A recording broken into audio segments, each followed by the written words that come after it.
నేపాల్ రాజధాని ఖాట్మాండ్లోని పశుపతినాథ్ దేవాలయం సందర్శనకు వెళ్లిన నంద్యాల జిల్లాకు చెందిన 22 మంది భక్తులు అక్కడ నెలకొన్న అల్లర్ల కారణంగా చిక్కుకుపోయారు.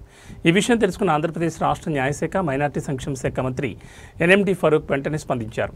చిక్కుకుపోయిన భక్తులను సురక్షిత ప్రాంతాలకు తరలించాలని ఆయన మన రాష్ట్ర అధికారులతో పాటు అక్కడి సంబంధిత అధికారులకు తెలిపారు. అంతేకాకుండా బాధితులతో ఫోన్లో మాట్లాడి వారి యోగక్షేమాలు తెలుసుకున్నారు. ఈ ప్రయత్నంతో నంద్యాల భక్తులంతా సురక్షితంగా ఉన్నారని, వారిని వెనక్కి తీసుకురావడానికి అవసరమైన అన్ని చర్యలు తీసుకుంటున్నామని మంత్రి ఫరూక్ తెలిపారు. జాగ్రత్త బయటికి రాకుండా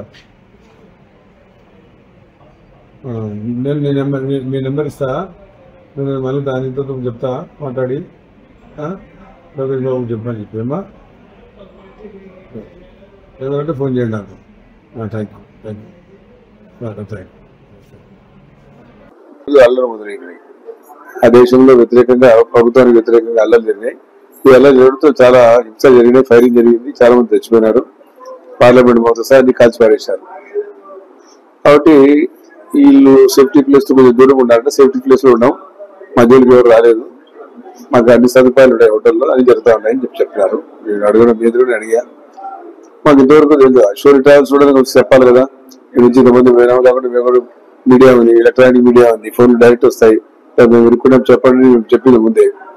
కాబట్టి తెలిసిన తర్వాత చెప్పాము. కలెక్టర్ గారికి మొన్ననే తెలుసు, వారు సేఫ్టీ ప్లేస్ పెట్టినారు, మా టచ్ లో ఉన్నారు. పోయినాం, నాకు కూడా చెప్పారు, నేను చెప్పాం. మళ్ళీ ఉదయం మాట్లాడాం, ఇప్పుడు కూడా మాట్లాడాం.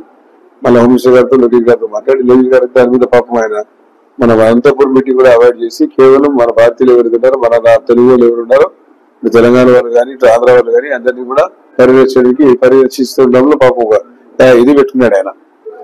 మన ఒక డాష్ అని ఏర్పాటు చేసి అన్ని ఎప్పటికప్పుడు నిమిషం కనుక్కొని కేంద్ర ప్రభుత్వంతో మాట్లాడి ఫ్లైట్స్ కూడా అరేంజ్ చేస్తా ఉన్నారు. గతంలో కూడా చంద్రబాబు నాయుడు గారు ఇట్లనే జరిగినప్పుడు కూడా ఉత్తరాఖండ్ లో అప్పుడు కూడా పార్టీ అధికారం లేనప్పుడు కూడా చేశారు.